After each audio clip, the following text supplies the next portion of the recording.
Texas, the ultimate red state stronghold, right?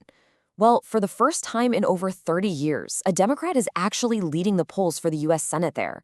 We are unpacking a Republican civil war so incredibly brutal and honestly so unbelievably expensive that it might literally hand the seat over to the other side. $70 million. That is the sheer amount of financial firepower unleashed by four-term incumbent Senator John Cornyn just to survive his own primary. I mean, he outspent his main rival nearly 17-1, completely blanketing the airwaves to try and land an outright knockout blow. But all of that money basically hit a brick wall when the March 3rd primary results rolled in, and it completely shattered the illusion of an untouchable political establishment. You really have to appreciate the irony here, unleashing $70 million just to end up in a dead heat. So think about this for a second. Imagine spending $70 million just to keep your own party from turning on you, and finding out it might not be enough to stop a total collapse in November. So why should we care about this internal fracture? Because it represents a fundamental shift in who actually controls the Republican base nationwide. How does an ultra-red state risk flipping just because of this kind of internal tug-of-war? Well, it all comes down to the raw demographics. Okay, let's dive into exactly how this fracture played out in the first round of voting. The split is super clear. Cornyn captured about 41.9%, relying really heavily on urban, college-educated traditionalists. Right on his heels at 40.7% was Attorney General Ken Paxton, who absolutely dominated the rural grassroots MAGA base. But the absolute tipping point here? It's that 13.5% captured by Congressman Wesley Hunt. Hunt acted as the ultimate spoiler, siphoning off the exact younger, high-energy conservative voters that the incumbent so desperately needed to lock this whole thing down.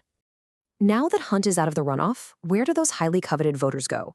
Well, looking at the latest data, 54% of them are coalescing right around Paxton, compared to just 35% for Cornyn.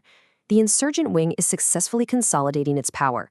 This basically proves that institutional experience is just no longer the primary currency here.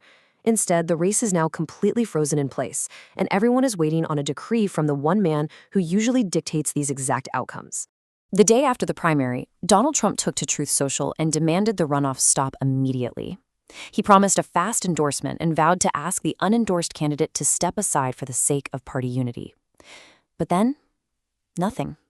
Weeks went by. By early April, Trump transitioned into total radio silence, leaving the most important political race in Texas completely paralyzed. Now, this isn't just forgetfulness, right? It's a calculated move that political analysts call strategic silence. Because the race is essentially a statistical dead heat, Trump risks backing a candidate who could actually lose, which would severely damage his reputation as the ultimate kingmaker in the Texas GOP. Without that golden ticket for Mar-a-Lago to settle the dispute, both Cornyn and Paxton are forced to independently tear each other apart just to prove their absolute ideological purity to a highly energized base. And that base? They are more energized right now than ever before, largely due to a profound catalyst that fundamentally altered the 2026 political landscape. The September 2025 assassination of conservative activist Charlie Kirk sent absolute shockwaves through the party. Now, as the trial for the accused shooter gets underway this May, it has triggered an immediate and massive surge in young conservative voter turnout. These young, low-propensity voters, they aren't looking for a safe traditional bet. They want a political warrior. And Paxton has aggressively framed himself as their defender. This immense grassroots pressure actually forced a truly astonishing reaction from the establishment. For 4 decades, John Cornyn was a staunch defender of the 60-vote Senate filibuster. I mean, it was his legislative hallmark. But suddenly, fighting for his political survival, the 74-year-old institutionalist published an op-ed reversing his stance, willing to scrap his own foundational rule just to pass the MAGA-backed Save America Act. It's the ultimate survival pivot, and it shows exactly how traditional decorum is being erased by raw populist energy. So, with policies shifting and Trump staying entirely silent, both campaigns have just completely abandoned positive messaging. We are officially in a scorched earth ad war. Pro-Paxton forces are labeling the senior senator Caliphate Cornyn, attacking his record on immigration and work visas.